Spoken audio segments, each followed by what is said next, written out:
Voilà, typiquement.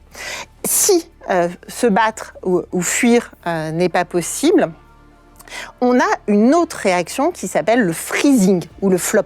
C'est une réaction de sidération, celle du petit celle de l'opossum dont je parlais tout à l'heure.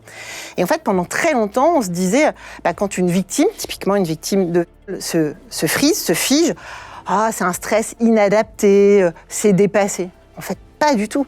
Je vais vous dire quelque chose de très important. Quand une victime d'agression sexuelle, elle se fige, en fait, c'est extrêmement adapté, ça permet sa survie. Ça permet qu'elle évite de faire un infarctus ou un accident vasculaire cérébral. Ça vient protéger son corps et ça lui évite de mourir. 2, ça limite l'agressivité chez l'autre. Si tu es figé, celui qui est en train de te faire du mal, à un moment, va être moins excité, moins en train de vouloir te taper dessus ou te faire du mal. Donc ça va limiter la durée. Ça dépend qui, toujours, mais oui. Ça dépend qui, toujours. Mais ça peut profondément limiter la durée de ce type d'agression.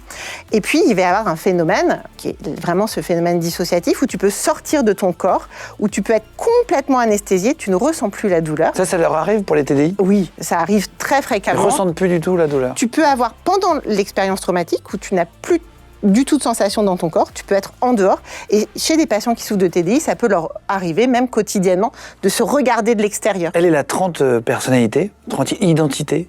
Et toi, tu as déjà eu beaucoup de contacts avec des patients qui étaient atteints de TDI. Qu'est-ce que tu as déjà vu de plus incroyable ? Qu'est-ce qui t'a le plus marqué ? Est-ce que tu en as déjà vu avec plus d'identités encore ? Alors, quelque part, plus il y a eu des vécus de traumas différents, répétés dans le temps de différentes sortes, plus il peut y avoir de parties dissociées, en effet. Et alors, le nombre a assez peu d'importance. Je sais que ça peut être assez spectaculaire, et j'ai des patients qui ont le sentiment d'avoir plusieurs centaines de parties. Pour autant, il n'y a pas eu un besoin de mettre un nom, un prénom ou une identité sur chacune d'entre elles. Il est très courant d'avoir quelques dizaines d'haltères, avec très souvent 15-20 qui sont bien identifiés et d'autres qui sont peut-être des souvenirs, peut-être des émotions un petit peu plus primitives. Il y a combien de pourcentage de médecins qui valident le TDI ? Et est-ce qu'il y en a encore beaucoup qui ne valident pas ? Moi, j'ai fait une enquête auprès de 500 psychiatres français et il y avait plus de 80% qui n'étaient pas formés suffisamment à cela et qui le disaient.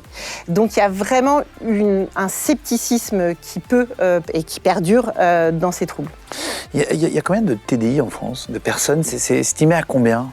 Alors ça, c'est une excellente question. On n'a pas d'études en France, mais toutes les études internationales, elles disent qu'en population générale, c'est entre 1,5% de la population générale, donc sur 60 millions, ça fait beaucoup, jusqu'à 3,7%. La dernière étude, une méta-analyse, c'est une étude qui étudie plein d'études. Ils ont réuni 33 000 étudiants, c'est énorme, dans le monde.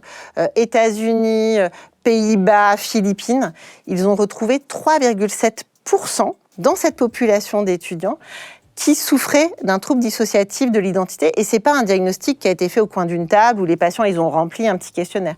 C'est avec des questionnaires de 2 à 8 heures. Donc on est vraiment sur un trouble extrêmement fréquent. Pour autant, j'ai récupéré les chiffres en France en 2023.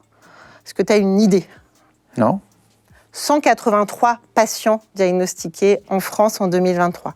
Sur 70 millions. 183 patients.